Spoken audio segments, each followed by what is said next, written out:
Reporter Jen Benepe sits down with former MTA Chief Richard Ravitch and with the president of REBNY, Steve Spinola, to talk about how the gubernatorial transition will impact the city's biggest real estate projects. Good afternoon, gentlemen, and welcome to The Real Deal. Good afternoon. Good. Okay, so we're in a bit of shock since Eliot Spitzer's resignation, and we now have a new governor starting very soon. And we were wondering what to expect from him for all the big mega projects in New York City.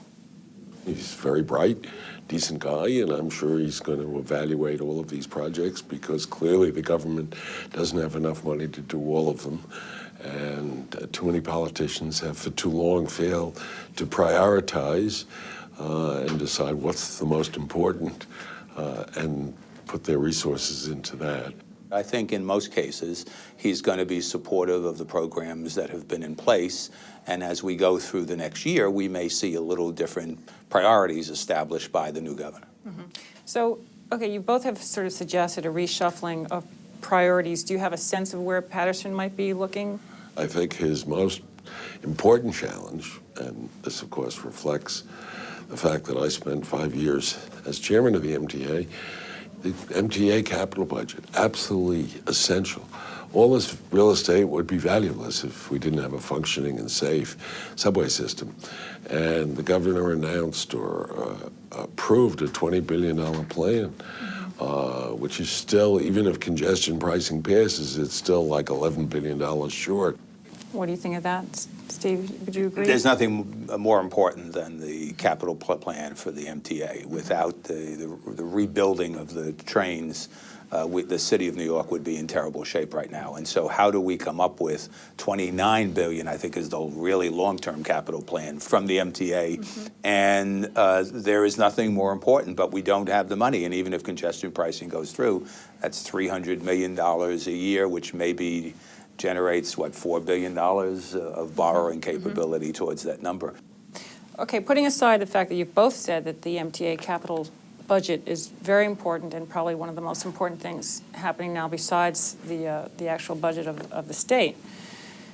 Hudson Yards, something that you know a lot about and you must know a lot about also. Now that the bids are in, a couple of people have dropped out, including Brookfield Properties and Morgan Stanley backed out of the Tishman Speyer deal. Where do you think these bids are going to go? Let me say, I have a fundamental problem with this. This was all part of a scheme to put a jet stadium there. Ultimately, yes, of course, I would love to see that developed. I'd love to see it developed by private enterprise. But the truth of the matter is that, first of all, the Moynihan Station question's got to get resolved. Otherwise, people aren't going to know what their immediate environment is going to be. But I think it's premature to dispose of Hudson Yards. You know, we're going through a Euler proceeding now to rezone or to transfer the air rights from west of 8th Avenue to east of 8th Avenue. And that'll produce far more desirable office space because the further east you are. So if they're going to be 6 million feet there and a few million feet more as part of Moynihan Station, that's going to absorb the market for a long time.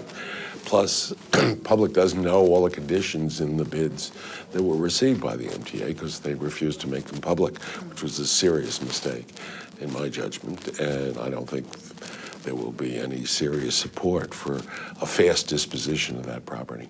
I agree with Dick in that Moynihan Station, I believe, is the entryway to the West Side, and that without dealing with those issues, without dealing with a Penn Station and permitting this commercial growth along with the Brookfield's own site that they're going to have to build their own deck, and which is, I think, one of the reasons they decided to pull out is they may have thought that they had a better site than the Hudson Yards site because of its closer proximity to Penn Station.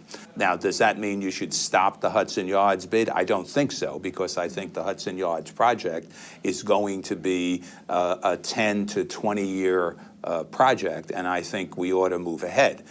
I suspect every one of these bidders is saying in order for their bid to be valid, they want the government to do X, Y, and Z, and it's premature. And until the office buildings that will be developed as a result of moving the FAR to further east. Until that happens, nothing's going to happen on the west side. I would disagree with Dick to say this is not being done in secrecy. The bids are being. Of course it is. The bids are currently something for the MTA and the city to be looking at, but once the decision is going to be made, that will be a very public document. This is a public process that's been going on. You can't expect a negotiation to take place on the front pages of The Real Deal. What do you say to that? You said, of course not. I have enormous respect for Steve Spinola. He's one of the great public servants, even though he's on the private side in this city, but I disagree with him on this. Okay, back to Moynihan Station. Spitzer was a big backer. Is the project now headed for a bump in the road? I mean, we talked around it, but we haven't said. It's been a bumpy road for quite a while. I think it's going to continue in the going over the bumps that it's been going over. We need to figure out how do we fund a new Penn Station. What are the benefits for the developer? What developers and what they can put into this, which they've offered significant dollars. And then we've got Madison Square Garden as a critical question as to what's its role.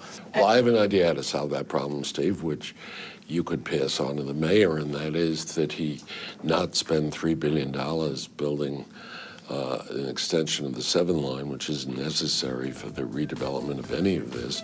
Gentlemen, thank you very much for coming today. Thank you. Our pleasure.